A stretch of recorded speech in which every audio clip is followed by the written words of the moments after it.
زۆر سپاس ئەو کاتان باش بەڕێزان زۆر سپاس بۆ هەر چوار مامۆستای بەڕێز من تاقیبم لەسەر ئیمپلیکیشنی ئەو هەڵبژاردنە لەسەر کوردستان ئێمە بەرەو هەڵبژاردنێکی نوێی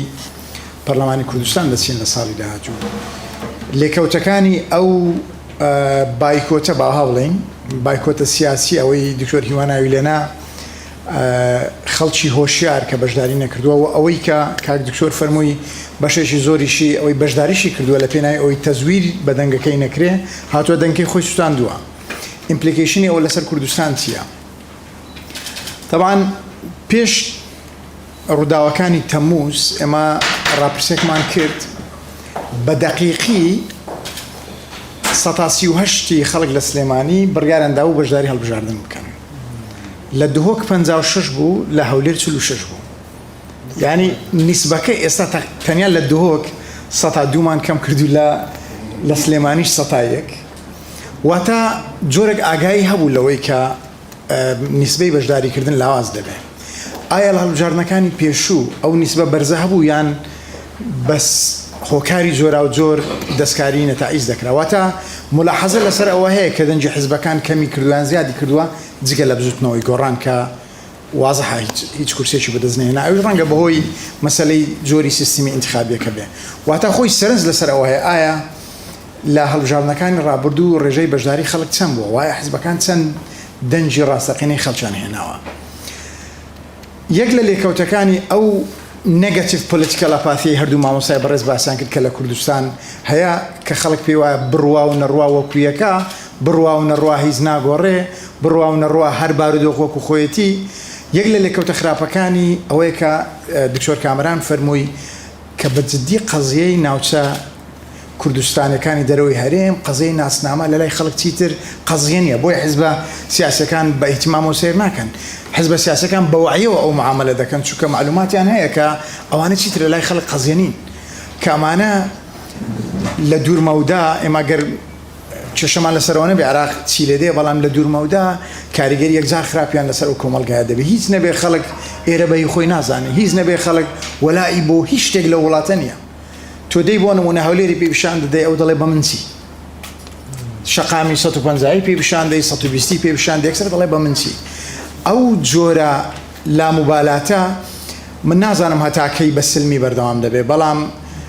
وازەحە یعنی ئەوەی دراسی کۆمەڵگای جۆرا و جۆر بکات تێدەگە کە ڕۆژێک دادێ ڕەنگە بە شێوەی دیکە خۆی پیشان بدا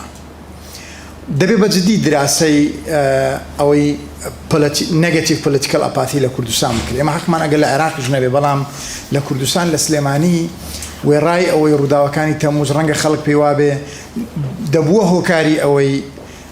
باڵێکی ناوێتێتی نیشتیمانی کوردستان بەشداری هەڵبژاردنەکە بەڵام پێشبینی کراو بوو کە 138 بەشداری دەکات خەڵکەکە پێشوەختە بڕیاری داوە لەوەی کە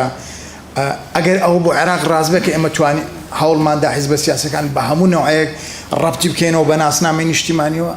بۆ هەڵبژاردننی پەرلەمانی کوردستان وازەحە پەرلەمان خۆی باز دەکات کە دەورە لە دەورە خراپتر دەڕوە واتە ئێمە دێینە سەر ئەو پرسیارەی لە کۆتاییدا ئایا ئەو سیستمەی ئەمە لە هەڵبژاردنەکانی ڕابردوو تاقیمان کردەوە کە ینی مجموعەیە خەڵکی پۆپولیستی بەداخەوە خستە ناو پەرلەمان کەوای کردو ئێستا خودی سەرۆکی پەرلەمان لە خودی سەرۆکی پەرلەمان بووی جێگیری بوویان هەندێک بودان گوت ئێمە وەسائلی دروستکردنی قانونمان لە ناو پەرلەمانی کوردستانە نییە ئێستا نیمانە یعنی ئایا بۆ هەڵبژاردننی داهاتوو بیرەوە دەکرێتەوە کە لە پێناو ئێوە خەڵک ئاش بکرێتەوە على الأقل سیستمی انتخابی بگۆڕدرێ على الأقل ئەوەی لە عێراق ئێزا جارە تاقی کراوە کە تشرینەکانی هێنا پێش مجموعە حزبی دیکەی فرەدا دەرەوە مجموعە کورسی ئاڵ و گۆڕ پێکرا ئایا ئەوە لە کوردستان تاقی دەکرێتەوە چونکە ئەمە ڕەنگە یەکێک لە ڕێگاکانی جۆرێک لە ئاکتیڤکردنەوەی خەڵک بێ بۆ بێتەوە ناو هەڵبژاردن مەبەستمە لە کۆتاییدا کاکسەر و بڵێم کە ناوەندێکی وەکو ئێرە یان ئێمە ئەوانەی ئەکادیمین یان ئەوانەی مهتەمن بە مەجالی توێژینەوە زۆر گرنگە دراسای ئەو بارودۆخە بکرێ و هەر بە ئاسانی بەسەرمان عابر نەبێت کە ساڵ بە ساڵ ڕێژەی بەشداریکردنی خەڵک لاواز دەبێ و ئەو لاوازیە ئەوەیە کە مامۆستایان نێگەتیڤە یعنی وەکو وڵاتێکی ئەوروپی نیە کە خەڵک بڕوا و نەڕوا کاریگەری سلبی لەسەر ماف و ئازادەکانی ئەو ناکە لێرە پێی وایە کاریگەری ئیزابی ناکە بڕوا و نەڕوا ئەمە تەوان نەتائیجی ئەو توێژینەوەیە کە ئێمە پێش ڕووداوەکانی تەمووز کردومان هۆکاری ئەوەی بەشداری ناکەی ئەوەیە کە پێی وایە پرۆسی سیاسی لە لای ئەو قیمەتی نییە دەنگدان لە لای ئەو قیمەتی نییە کە دەنگدان و بەشداریکردن کە ئەمە تاکە ڕێگەی ئاڵوگۆڕی دەسەڵات و ئەکتیڤکردنەوەی دەسەڵاتە لە کوردستان لە لای خەڵک قیمەتی نەبێ ئەی بەدیل چییە؟ سپاسان.